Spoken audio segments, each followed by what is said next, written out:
സുഹൃത്തുക്കളുമാണ്. അവർ തമ്മിൽ ഇതിൻ്റെ മുൻകാലങ്ങളിൽ എന്തെങ്കിലും ചെറിയ പ്രശ്നങ്ങളുണ്ടെങ്കിൽ അതിൻ്റെ ഒരു തുടർച്ചയായിട്ടാണെന്നാണ് ഞങ്ങൾ മനസ്സിലാക്കുന്നത്.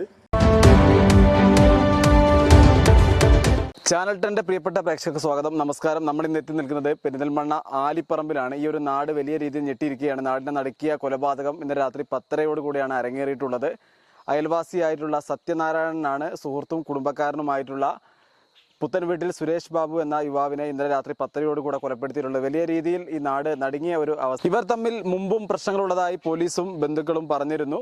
സംഭവ സ്ഥലത്ത് ഫോറൻസിക് ഉദ്യോഗസ്ഥരുടെ നേതൃത്വത്തിൽ പരിശോധന തുടരുകയാണ്. അല്പസമയത്തിനുള്ളിൽ പോലീസ് ഉദ്യോഗസ്ഥരുടെ സാന്നിധ്യത്തിൽ പ്രതിയുമായി ഉടൻ തന്നെ ഈ ഒരു സംഭവ സ്ഥലത്ത് തെളിവെടുപ്പ് നടക്കുന്നതാണ്. കൂടുതൽ ദൃശ്യങ്ങളിൽ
ഇവര് ആലിപ്പറമ്പ് ഗ്രാമപഞ്ചായത്തിലെ 12ാം വാർഡിൽ താമസിക്കുന്ന വ്യക്തികളാണ്.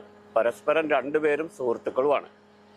അവർ തമ്മിൽ ഇതിൻ്റെ മുൻകാലങ്ങളിൽ എന്തെങ്കിലും ചെറിയ പ്രശ്നങ്ങളുണ്ടെങ്കിൽ അതിൻ്റെ ഒരു തുടർച്ചയായിട്ടാണെന്നാണ് ഞങ്ങൾ മനസ്സിലാക്കുന്നത്. ഞങ്ങളിതെല്ലാം കഴിഞ്ഞതിന് ശേഷമാണ് നമ്മൾ അറിയപ്പെടുന്നത്. അപ്പോൾ അതുകൊണ്ട് ഞങ്ങൾക്ക് ഇതിൻ്റെ എന്താണ് നിജസ്ഥിതി എന്ന് ചോദിച്ചാൽ ഞങ്ങൾക്ക് പറയാൻ കഴിയില്ല.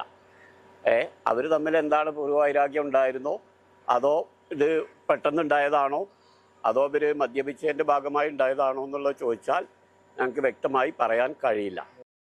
ഇവരിപ്പോൾ ആലിപ്പറമ്പിൽ രണ്ടുപേരും ഒന്നിച്ച് നടക്കുന്നത് കാണാം. സുഹൃത്തുക്കളുമാണ്, കുടുംബങ്ങളുമാണ്. അതിൻ്റെ ഇടയിൽ ഇതിന് മുമ്പ് എന്തോ ഒരു ചെറിയൊരു അടിപിടി നടന്നതിൻ്റെ എന്തോ ഒരു കേസുണ്ട്. അതും ഇതേ കക്ഷികൾ തമ്മിൽ തന്നെ ആയിരുന്നു. അപ്പോൾ അവർ തമ്മിൽ എന്തോ അസ്വാരസ്യങ്ങളുണ്ടെന്നാണ് പറയപ്പെടുന്നത്. നമുക്കറിയില്ല. ഇന്നലെ ഇപ്പോൾ ഇത് എല്ലാവരും ഞാൻ ഇന്ന് രാവിലെയാണ് അറിയണത് ഇങ്ങനെ സംഭവം ഉണ്ടായെന്നുള്ള.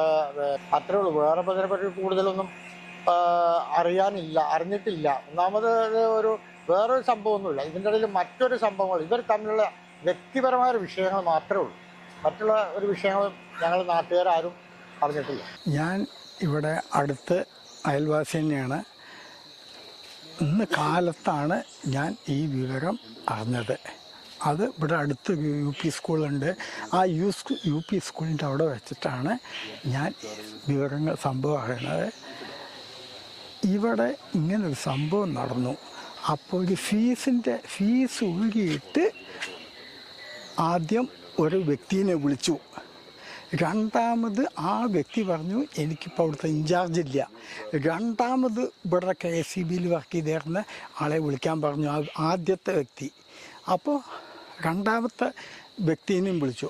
അയാൾ റിട്ടയർഡാണ്. അയാൾ വന്നിട്ടില്ല എന്നുള്ളത് എനിക്കറിയില്ല. ഇങ്ങനെ സ്കൂളിൻ്റെ അവിടുന്ന് ന്യൂസ് കിട്ടിയതാണ്.